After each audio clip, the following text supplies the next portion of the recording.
존경하는 국민 여러분, 국회의장님과 의원 여러분, 2019년도 예산안을 국민과 국회에 직접 설명드리고 협조를 요청하고자 합니다. 국민의 삶을 함께 돌아보는 자리가 되었으면 합니다. 예산은 성실하게 일한 국민과 기업이 빚어낸 결실입니다. 정직하게 세금을 납부해 주신 국민과 기업에 감사드립니다. 아울러 그 결실이 어떻게 쓰이고 있는지, 어떻게 쓰여야 하는지 깊은 관심을 가져주시길 바랍니다. 먼저 내년도 예산안의 방향과 목표를 말씀드리고 싶습니다. 이는 우리 사회가 가야 할 방향과 목표를 말씀드리는 것이기도 합니다.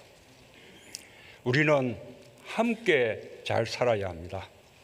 국민 모두가 각자의 자리에서 잘 살아야 개인도 공동체도 행복할 수 있습니다. 함께 잘 살자는 꿈이 민주주의와 경제발전의 동력이 되었습니다. 함께 잘 살 수 있다는 믿음 속에서 우리는 일상에서 힘을 내며 우리의 공동체를 발전시켜 올 수 있었습니다. 국민의 노력으로 우리는 잘 살자는 꿈을 어느 정도 이루었습니다. 그러나 함께라는 꿈은 아직 멀기만 합니다. 사실 우리가 이룬 경제발전의 성과는 놀랍습니다. 올해 우리는 수출 6천억 불을 돌파할 전망입니다. 사상 최대입니다. 수출 규모로만 보면 세계 6위의 수출 대국입니다.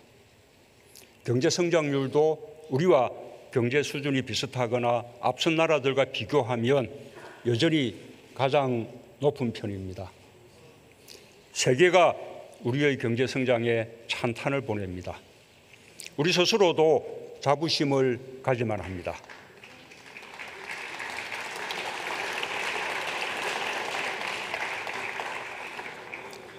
그러나 우리 경제가 이룩한 외형적인 성과와 규모에도 불구하고 다수 서민의 삶은 여전히 힘겹기만 한 것이 현실입니다. 성장에 치중하는 동안 양극화가 극심해진 탓입니다. 발전된 나라들 가운데 경제적 불평등의 정도가 가장 심한 나라가 되었습니다. 이제 우리 사회는 공정하지도 않습니다. 불평등이 그대로 불공정으로 이어졌습니다. 불평등과 불공정이 우리 사회의 통합을 해치고 지속 가능한 발전을 가로막기에 이르렀습니다. 역대 정부도 그 사실을 인식하면서 복지를 늘리는 등의 노력을 꾸준히 기울여 왔다고 저는 생각합니다. 그러나 커져가는 양극화의 속도를 따라잡지 못했습니다. 기존의 성장 방식을 답습한 경제 기조를 바꾸지 않았기 때문입니다. 우리는 이 점을 직시해야 합니다. 이제 우리는 경제적 불평등의 격차를 줄이고 더 공정하고 통합적인 사회로 나아가야 합니다. 그것이 지속 가능한 성장의 길이라고 저는 믿습니다.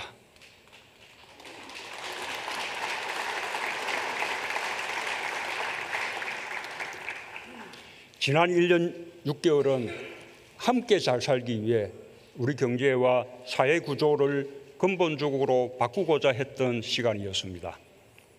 평범한 국민의 삶에 힘이 되도록 사람 중심으로 경제 기조를 세웠습니다. 함께 잘 살기 위한 성장 전략으로 소득주도 성장, 혁신 성장, 공정 경제를 추진했습니다. 구조적 전환은 시작했지만 아직 가야 할 길이 멉니다. 전통 주력 산업인 제조업의 침체가 계속되고 있고 고용의 어려움도 해소되지 않고 있습니다. 미국의 금리 인상, 미중 무역 분쟁 등 대외 여건의 불확실성으로 금융시장의 변동성도 커지고 있어서 더욱 엄밀하게 살펴보아야 합니다. 새롭게 경제 기조를 바꿔가는 과정에서 소상공인, 자영업자, 고령층 등 힘겨운 분들도 생겼습니다. 그러나 함께 잘 살자는 우리의 노력과 정책 기조는 계속되어야 합니다. 거시 경제 상황을 안정적으로 관리하는 한편 정책 기조 전환 과정에서 생기는 어려움을 해소하기 위해 보완적인 노력을 더 강화하겠습니다. 저성장과 고용 없는 성장, 양극화와 소득 불평등, 저출산 고령화, 산업 구조의 변화 같은 구조적인 문제는 단기간에 해결하기 어려운 과제입니다. 우리 경제 체질과 사회 구조가 근본적으로 바뀌고 성과가 나타날 때까지 시간이 걸릴 수밖에 없습니다. 경제 불평등을 키우는 과거의 방식으로 되돌아갈 수는 없습니다. 물은 웅덩이를 채우고 나서야 바다로 흘러가는 법입니다. 전환 과정에서 발생하는 고통을 함께 이겨내겠습니다. 분담하고 협력하는 가운데 우리는 누구나 인간다운 삶을 보장받고 함께 공존할 수 있게 될 것입니다. 국가가 국민의 삶을 전 생애에 걸쳐 책임지고 기업이 사회적 책임을 다하며 개인이 일 속에서 행복을 찾을 때 우리는 함께 잘 살 수 있습니다.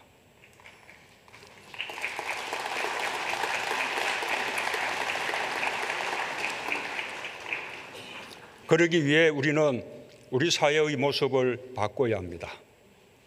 사회 안전망과 복지 안에서 국민이 안심할 수 있는 나라가 되어야 합니다. 공정한 기회와 정의로운 결과가 보장되는 나라가 되어야 합니다. 국민 단 한 명도 차별받지 않는 나라가 되어야 합니다. 그것이 함께 잘 사는 포용국가입니다. 우리가 가야 할 길이며 우리 정부에게 주어진 시대적 사명입니다. 이미 세계은행, IMF, OECD 등 많은 국제기구와 나라들이 포용을 말합니다. 성장의 열매가 모두에게 골고루 돌아가는 포용적 성장과 중하위 소득자들의 소득 증가, 복지, 공정경제를 주장합니다. 우리 정부가 추구하는 포용도 같은 취지입니다. 포용적 사회, 포용적 성장, 포용적 번영, 포용적 민주주의에 이르기까지 배제하지 않는 포용이 우리 사회의 가치와 철학이 될 때 우리는 함께 잘 살게 될 것입니다. 국회에서 함께 힘과 지혜를 모아주시기 바랍니다.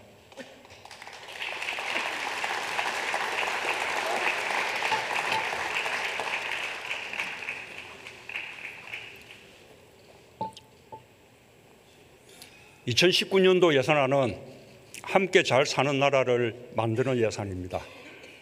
포용 국가를 향한 중요한 첫걸음이 될 것입니다.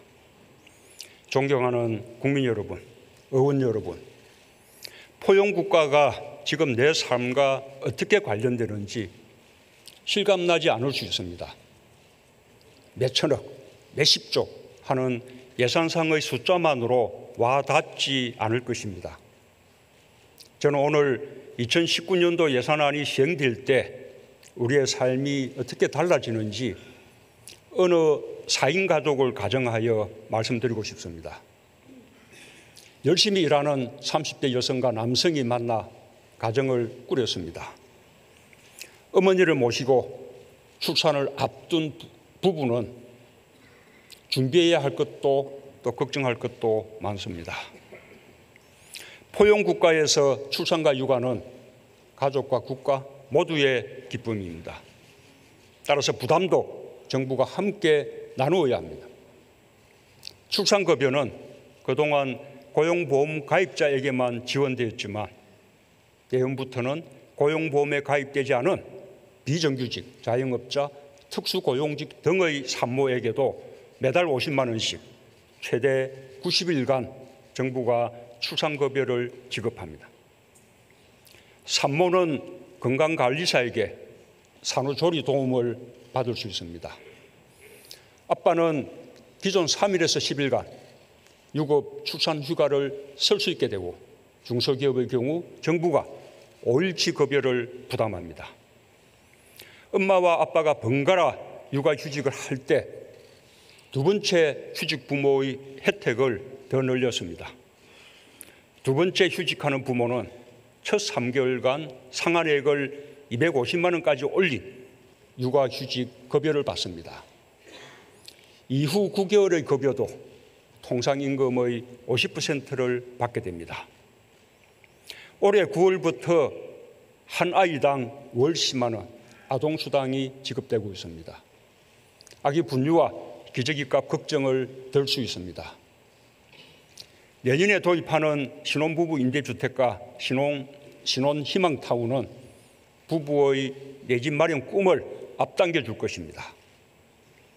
정부가 금리 차익을 지원해 최저 1.2%의 저금리로 사용하고 30년 동안 나누어서 상환할 수 있게 함으로써 대출 부담도 덜어드리겠습니다. 부부 중 한 명이 올해 중소기업에 새로 취업한다면 청년 내일 체험 공제에 가입할 수 있습니다. 3년이 되면 3천만 원의 목돈이 만들어집니다. 더 좋은 직장을 희망한다면 근로자 내일 배움 카드로 연간 200만 원까지 교육훈련비를 지원받을 수 있습니다. 65세가 넘으신 어머니는 매달 기초연금 25만 원을 받습니다. 내년에 시작하는 사회서비스형 어르신 일자리 사업은 어머니의 삶에 활력을 드릴 것입니다. 기존 어르신 일자리보다 월급도 2배나 됩니다.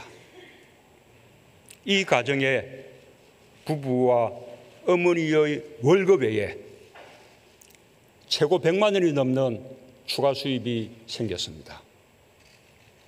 공공임대주택은 10년 후 분양 전환으로 완전한 내 집이 될 수 있습니다. 포용국가에 중점을 두어 편성한 정부 예산이 적지 않은 역할을 했습니다. 결혼에서 출산까지 평범한 신혼부부 가족의 어깨가 많이 가벼워졌습니다.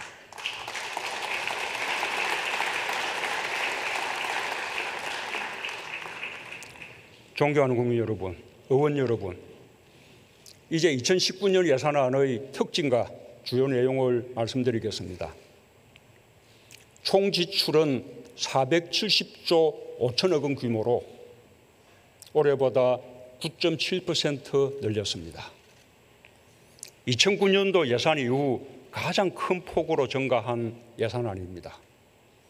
우리는 작년에 3%대의 경제성장을 달성했지만 올해 다시 2%대로 되돌아갔습니다. 열해 전부터 시작된 2%대 저성장이 고착화될 가능성이 높습니다. 대외 여건도 좋지 않습니다. 보호무역주의 확산과 무역 분쟁, 미국의 금리 인상 등으로 인해 세계 경기가 내리막으로 꺾이고 있습니다. 대외 의존도가 큰 우리 경제에 더 큰 부담이 될 수 있습니다. 따라서 재정이 보다 적극적인 역할을 할 때입니다. 작년과 올해 2년 연속 초과 세수가 20조 원이 넘었는데 늘어난 국세 수입을 경기 회복을 위해 충분히 활용하지 못했다는 아쉬움이 있습니다. 재정 여력이 있다면 적극적인 재정 운용을 통해 경기 둔화의 위험에 선제적으로 대비하고 일자리 양극화, 저출산, 고령화 같은 구조적인 문제에 본격적으로 대응해야 합니다. IMF, OECD 등 국제기구들도 재정 여력이 있는 국가들은 재정을 확장적으로 운영할 것을 권고하고 있습니다. 내년 예산안은 세수를 안정적이면서 현실적으로 예측하고 늘어나는 세수에 맞춰 지출 규모를 늘렸습니다. 우리나라는 국가 채무 비율이 세계적으로 낮은 편이지만 재정 건전성을 위해 국가 채무 비율을 높이지 않으면서 재정이 꼭 해야 할 일을 하는 예산으로 편성했다는 말씀을 드립니다.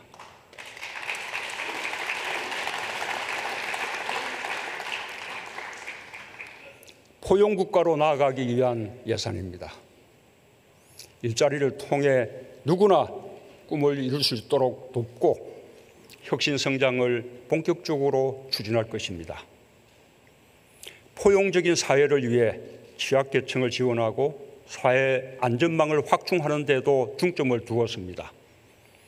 소득 3만 불 시대에 걸맞게 국민의 안전과 삶의 질을 높이는 노력에도 큰 비중을 두었습니다. 첫째, 일자리 예산을 올해보다 22% 증가한 23조 5천억 원 배정했습니다. 일자리는 국민 한 사람 한 사람이 인간다운 삶을 살기 위한 출발점입니다. 청년, 여성, 어르신, 신중년, 장애인 등 취약계층의 일자리를 만드는 데 역점을 두었습니다. 청년 추가 고용 장려금을 7천억 원으로 대폭 늘렸습니다. 올해 9만 명을 포함하여 대상자가 18만 8천 명으로 확대됩니다. 청년을 한 명 더 추가 고용할 때마다 3년 동안 연간 최대 900만 원을 지원받을 수 있습니다. 청년 내일 채용 공제 대상도 11만 명에서 23만 명으로 2배 이상 늘었습니다. 중소, 중견기업에 취직하면 3년 안에 최대 3천만 원의 목돈을 만들 수 있습니다. 이직이나 재취업을 희망하는 신중년에게는 맞춤형 훈련을 지원할 것입니다. 어르신들 일자리는 61만 개, 아이, 어르신, 장애인 돌봄 일자리는 13만 6천 개로 늘렸습니다. 장애인 일자리는 2,500개를 신설해 2만 개로 확대했습니다. 중증장애인 현장 훈련과 취업을 연계해주는 지원 고용 사업을 2,500명에서 5,000명으로 확대했습니다.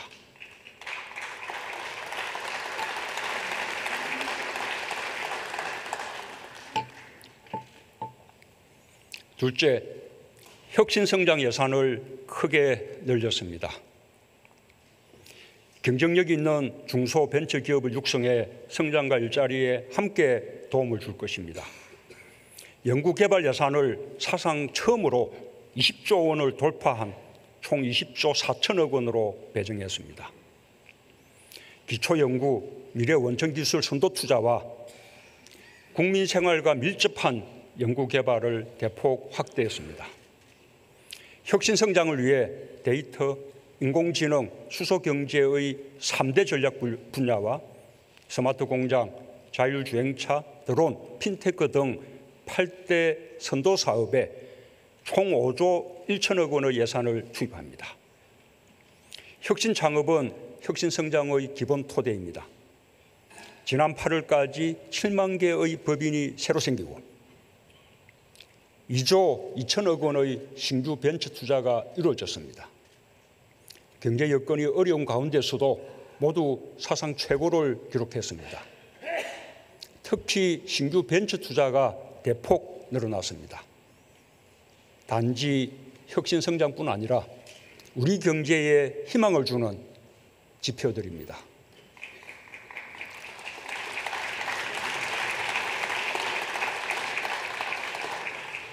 청년 창업의 꿈을 더 키우겠습니다. 시제품 제작, 마케팅 등에 필요한 자금을 바우처 형식으로 최대 1억 원까지 받을 수 있습니다. 창업부터 성장과 재창업에 이르기까지 기업 단계별로 맞춤형 지원을 강화하겠습니다.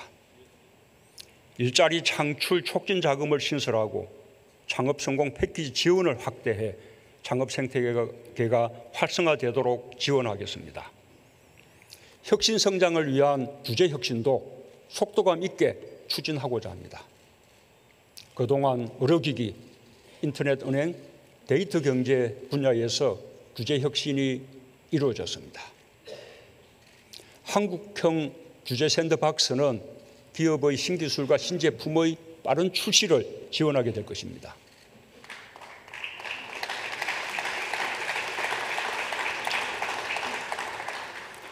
셋째, 가계 소득을 높이고 사회 안전망을 강화하는 예산을 대폭 늘렸습니다.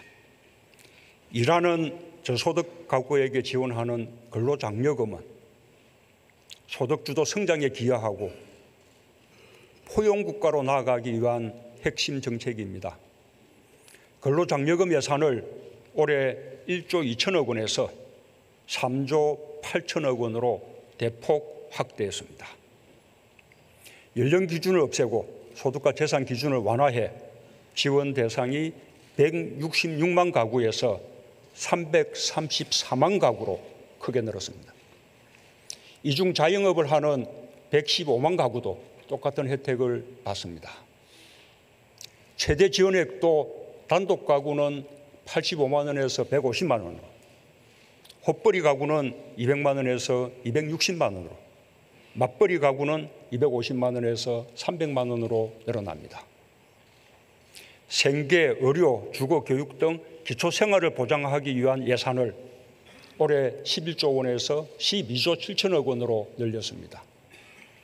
기초연금과 장애인연금은 당초 인상 계획을 앞당겨 소득 하위 20% 어르신 150만 명과 생계, 의료급여 수급 대상 장애인 16만 명에게는 바로 내년 4월부터 월 30만 원을 지급할 계획입니다.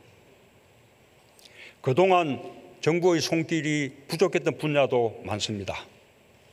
한부모 가족의 아동 양육비를 월 13만 원에서 20만 원으로 인상했습니다.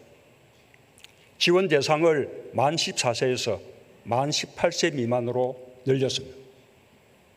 만 24세 이하 청소년인 한부모에게 지원되는 아동 양육비는 특별히 18만 원에서 35만 원으로 늘렸습니다. 보육원을 퇴소하는 보호 종료 아동 4명 중 1명은 빈곤층이 되고 있습니다. 지자체의 지원과 별도로 월 30만 원의 자립수당을 추가 지원해 국가의 책임을 다하겠습니다. 올해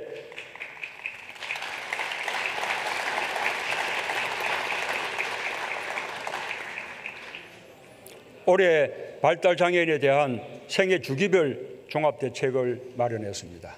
이에 따른 예산도 반영했습니다. 영세 소상공인과 자영업은 우리 경제의 중요한 구성원입니다. 최저임금 인상에 따른 어려움을 함께 극복하기 위해 일자리 안정자금을 내년에도 2조 8천억 원 반영했습니다. 카드 수수료 부담을 줄이기 위해 소상공인 간편결제 시스템을 구축해 우선 내년에 100만 점포를 지원하고 저금리 특별대출 2조 원, 신용보증 2조 원 확대도 추진합니다. 1인 영세 자영업자에 대한 고용보험료 지원 대상을 대폭 확대하고 지원 기간을 2년에서 3년으로 늘렸습니다.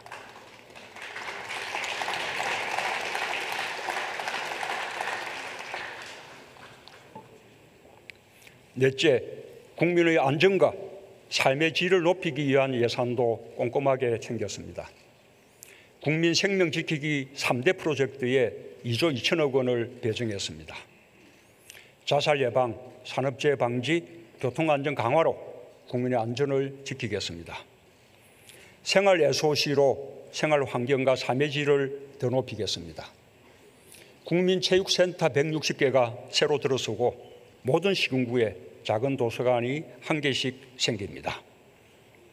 전통시장 450개의 시설을 현대화하고 주차장도 확충할 것입니다. 어촌 유질 300을 통해 우선 내년에 70개의 어촌 어항의 현대화를 지원합니다. 도시재생과 농어촌 생활 기반 지원은 구도심과 농촌 지역의 활력을 높일 것입니다. 이를 위해 내년에는 올해보다 50% 증가한 8조 7천억 원을 생활 SOC에 지원할 것입니다. 아이 돌봄 서비스 지원 대상을 2배로 늘리고 사용 시간도 연 600시간에서 720시간으로 확대했습니다. 국공립 어린이집과 유치원이 여전히 많이 부족합니다. 내년에 국공립 어린이집 450개를 더 만들겠습니다. 국공립 유치원 1000개 학급 확충도 내년으로 앞당겨 추진하겠습니다.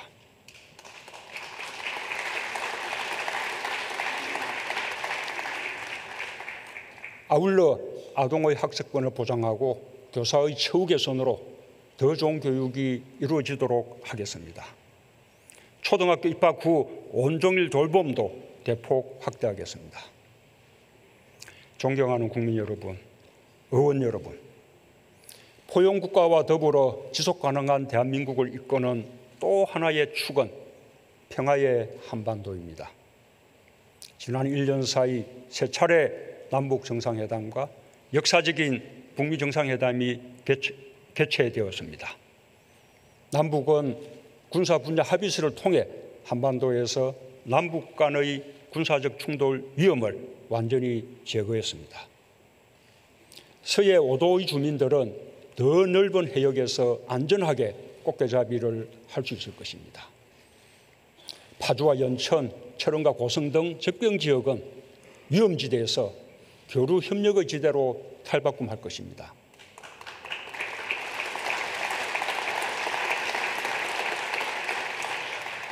이제 남과 북, 미국이 확고한 신뢰 속에서 한반도의 완전한 비핵화와 항구적 평화를 이뤄낼 것입니다.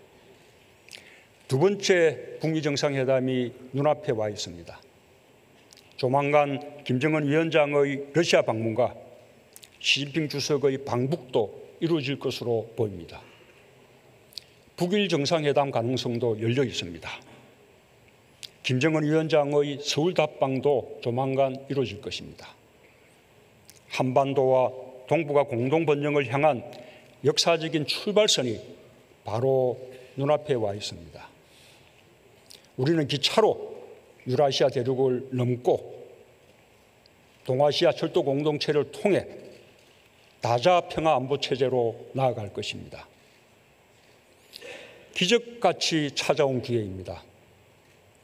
결코 놓쳐서는 안 될 기회입니다.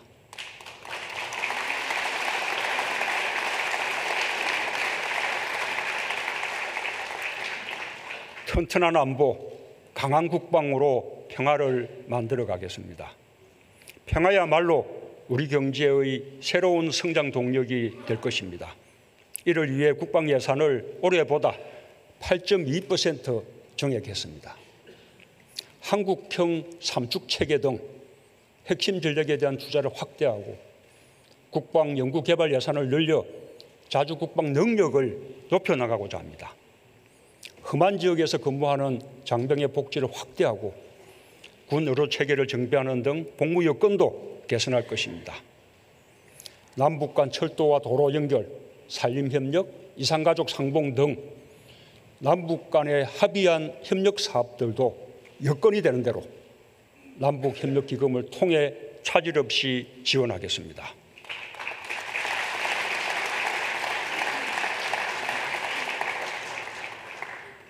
존경하는 의장님과 국회의원 여러분, 나라다운 나라, 정의로운 대한민국은 우리 정부의 확고한 국정지표입니다. 국민은 일상에서의 작은 불공정도, 조그마한 부조리도 결코 용납하지 않는 사회를 원하고 있습니다. 정부는 국민의 요구에 응답하여 권력 적폐를 넘어 생활 적폐를 청산해 나갈 것입니다. 사회 전반에 반칙과 특권이 없는 공정한 사회를 만드는 데 국회가 함께해 주시길 바랍니다. 권력기관 정상화를 위한 법과 제도의 정비도 더 이상 늦출 수 없습니다. 정부는 역사상 최초로 검경 수사권 조정 합의안을 도출해냈습니다. 국회에서 매듭을 지어주시기 바랍니다. 고위공직자 범죄수사처 법안도 하루속히 처리해 주시길 바랍니다.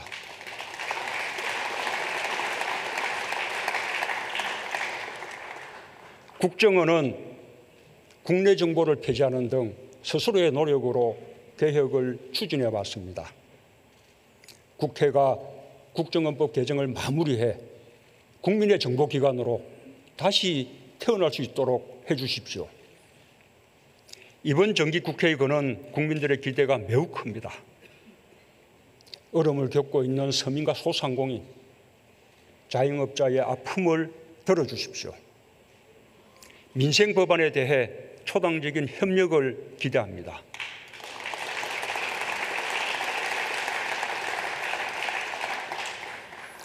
법에 따라 5년 만에 쌀 집금의 목표 가격을 다시 정해야 합니다.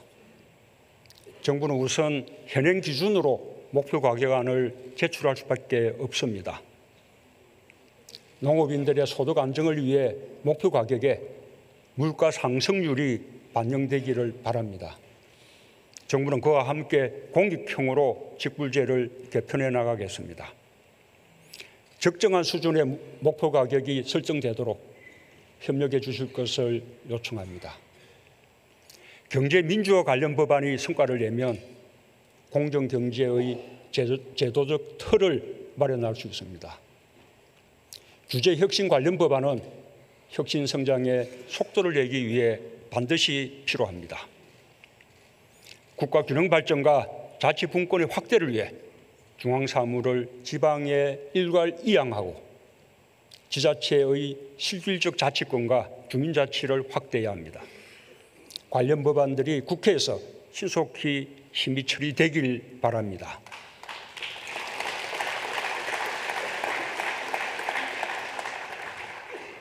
아울러 전 세계가 한반도를 주목하고 있는 이때 우리 스스로 우리를 더 존중하자는 간곡한 요청 말씀을 드립니다. 우리 정부와 미국 정부가 북한과 함께 노력하고 있는 한반도 비핵화와 평화 프로세스에 국회가 꼭 함께 해주시길 부탁드립니다.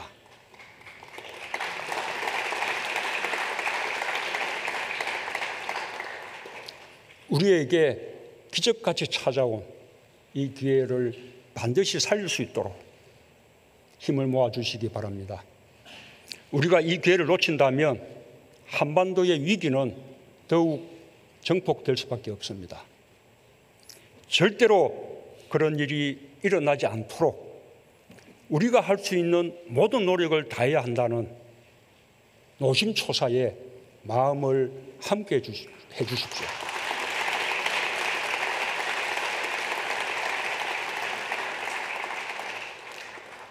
남북 국회담도 성공적으로 진행되길 기대합니다. 정부로서도 모든 지원을 다할 것입니다. 국민의 삶을 더 나아지게 하고 한반도의 평화를 정착시키는 일에 정부와 국회, 여와 야가 따로 있을 수 없습니다. 11일부터 시작하기로 국민들께 약속한 여야정 국정상설협의체가 협력 정치의 좋은 틀이 되길 바랍니다. 우리는 함께 잘 살아야 합니다. 우리는 함께 잘 살 수 있습니다. 평화와 번영의 한반도, 포용국가를 향한 국민의 희망이 이곳 국회에서부터 피어오르길 바람하지 않습니다. 감사합니다.